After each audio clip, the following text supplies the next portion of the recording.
Algo que haremos y que comenzaremos haciendo con Pedro Junqueras, secretario del Consejo Asesor de la Fundación Mutua de Propietarios, y hablaremos de cómo los asturianos mayores de 75 años que comienzan en un porcentaje muy importante a tener grandes dificultades para llegar a fin de mes, y hay un porcentaje también muy relevante que tiene muchas dificultades para afrontar gastos imprevistos.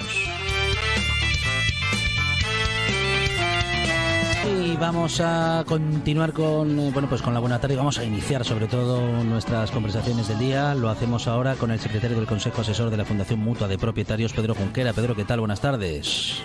Muy buenas tardes, Alejandro. Bueno, bienvenido a esta buena tarde. Nos encontramos con estas estadísticas que nos dicen que un 17% de los asturianos mayores de 75 años no llega a fin de mes y que el 43%, nada menos, tiene dificultades para afrontar gastos imprevistos. Bueno, Pedro, corren tiempos difíciles para todos y, en particular, estamos observándolo, pues para muchas personas mayores, Pedro. Así es, así lo revela el estudio de la Fundación Mutua de Propietarios, en la que, los asturianos tienen toda la razón del mundo y tiene todo su sentido la preocupación que tienen por varios factores. En principio, porque aunque Asturias cuenta con la segunda pensión más alta de media por jubilación de España, según un informe de la Seguridad Social, con 1.502 euros mensuales, que es un 20% más aproximadamente de la media nacional. Esto es una media, con lo cual quiere decir que hay mucha gente que tiene ingresos insuficientes, agravados aún más por los gastos que ha supuesto la pandemia y este año por el impacto de la guerra de Ucrania, ¿no? Y esto hace que que haya un 43% de personas que tienen dificultades para afrontar gastos imprevistos e incluso un 42% de personas que no pueden ir de vacaciones.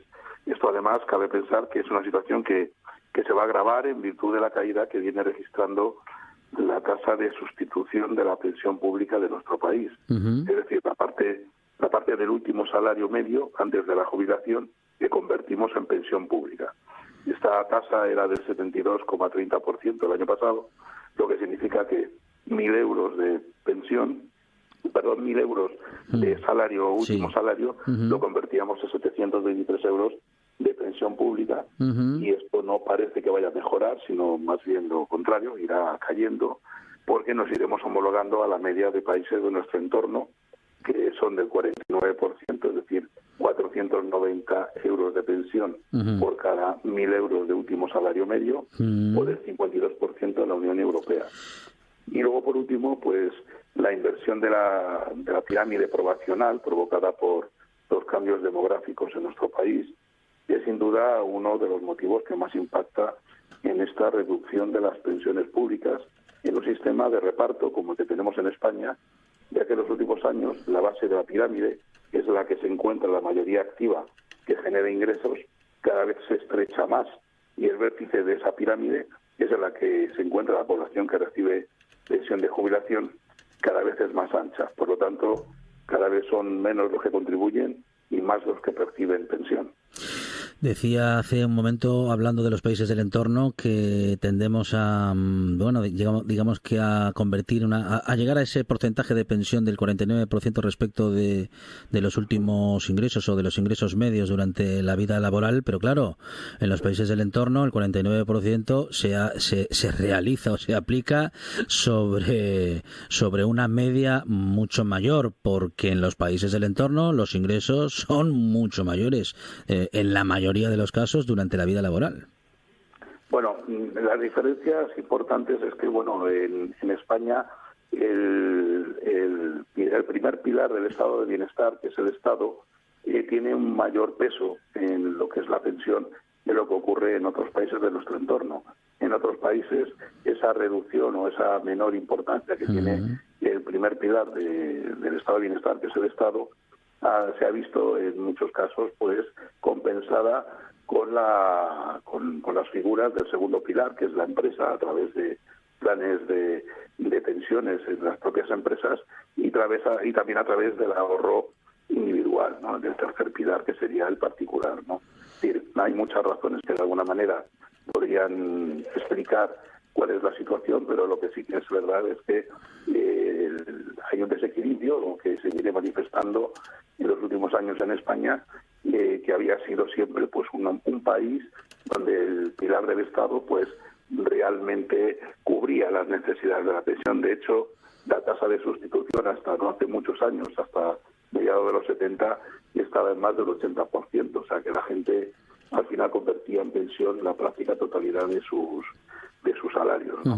Pero esto, bueno, ha evolucionado de forma dispar en depende de qué países, y luego aquí contribuyen también causas muy singulares, ¿no? Como es pues eso, los cambios demográficos, que hay que tener en cuenta pues que España es un país que es el cuarto país más longevo del mundo. Es decir, en este momento, sí. Y según estudios, algunos de ellos, como por ejemplo de la Universidad de Washington, ya nos adelantan que para el 2040 España puede ser el país más longevo del planeta.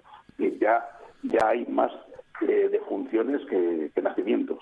Y esto, pues claro, hace que de alguna forma pues la parte de los ingresos se vaya reduciendo y la parte de las pensiones vaya aumentando, y hay un desequilibrio.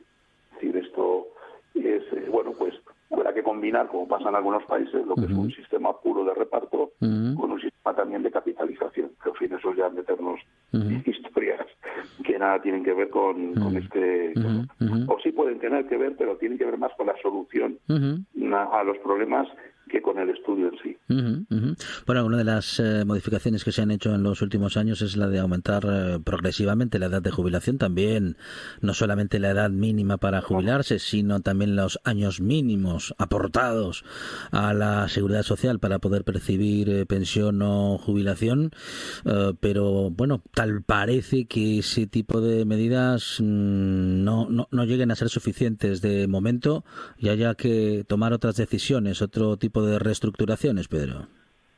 Claro, es que lo que se intenta salvar es las pensiones, con lo cual lo que se intenta es que el sistema de pensiones sea sostenible y que sea algo que esté garantizado, pero claro, hay un desequilibrio muy importante. Entonces, lo que se está intentando por un lado es que las pensiones no crezcan de la forma en que venían creciendo y que se empiecen a cobrar más tarde.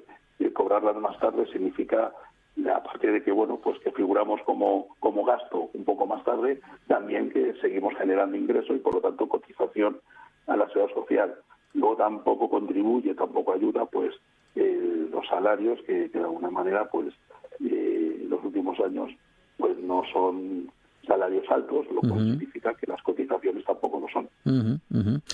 Justamente es casi que un círculo vicioso, ¿no? En el que estamos con un montón de elementos que van en contra, bueno, del futuro de las pensiones o de una jubilación sostenida por un sistema público. Algo habrá que hacer para, en fin, para que esto esté garantizado. En principio lo tenemos garantizado por ley, pero esa ley tendrá que sostenerse con un sistema que sea, bueno, valga la repetición, sostenible. Eso es, habrá que hacer un esfuerzo por todas las partes, porque esta causa, que el tema económico es una de las tres preocupaciones más importantes que revela el estudio de la Fundación, que les preocupa pues al colectivo de personas mayores, ¿no? Es decir, la gente lo que quiere es llegar a una edad avanzada, pero con calidad de vida. Entonces, las tres cosas que más les preocupan son la movilidad en un 68%, la enfermedad crónica en un 67% y en un 59% tener dinero suficiente para vivir. Por lo tanto, al final son tres factores muy asociados a la calidad de vida. Es decir, queremos podernos mover, poder disfrutar de la vida, queremos también tener salud y estar sanos, y luego pues disponer de un mínimo de dinero para poder vivir cada día bien, razonablemente bien.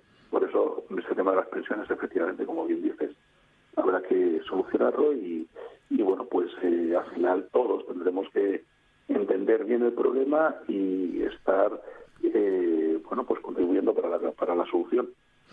Y las previsiones son que de aquí a 30 años o algo más de 30 años, hasta un 25% de la población española tendrá más de 70 años. Pedro Junquera, tenemos que mirar hacia el futuro, pero tomar decisiones ya mismo. Efectivamente, como siempre digo yo, además de preocuparnos, tenemos que ocuparnos. Y esto pues está bien. El motivo fundamental por el que nosotros hemos realizado este estudio es porque la Fundación Mutua de Propietarios, que es una institución no lucrativa creada por la aseguradora Mutua de Propietarios, tiene como misión la de mejorar la calidad de vida de las personas con movilidad reducida, facilitando su accesibilidad en la vivienda y en su entorno. Y hemos identificado que la vejez tiene una gran relevancia en materia de accesibilidad de las personas con movilidad reducida, y tiene muchísima importancia por 3 razones fundamentales. Una, porque todos queremos llegar a ella, o todos estamos expuestos al final, porque en nuestro país se da la circunstancia de que la población con edad avanzada es un colectivo de los mayores del mundo en relación con la población total, y porque la vejez, por mucho que nos cuidemos, siempre lleva aparejada una mayor limitación de nuestras capacidades para la movilidad. Por eso, un país que está abocado a ser el país más longevo del mundo y, por tanto, que crezca la población de más de 70 años en más de un 76% en solo 35 años, tú lo has dicho, un 25,3% para el 2055 tendrá más de 70 años. Ahora mismo estamos en el 14,4%. Por lo tanto, tenemos que trabajar desde ya mismo. Ya vamos casi tarde, pero todavía tenemos tiempo para, de alguna manera, pues un país que viene abocado a tener este tipo de que 1 de cada 4 personas tenga más de 70 años, pueda disfrutar, además de su vejez y de poder disfrutar de la familia y de los nietos y todo eso, que es una buena noticia, todo eso que nos proporciona vivir más, que lo podamos hacer compatible con una vida mínimamente, con unos estándares mínimos normales de calidad de vida. Pedro Junquera, secretario del Consejo Asesor de la Fundación Mutua de Propietarios. Pedro, muchísimas gracias y un saludo desde la Buena Tarde en la radio del Principado de Asturias. Muchísimas gracias a vosotros. Un saludo.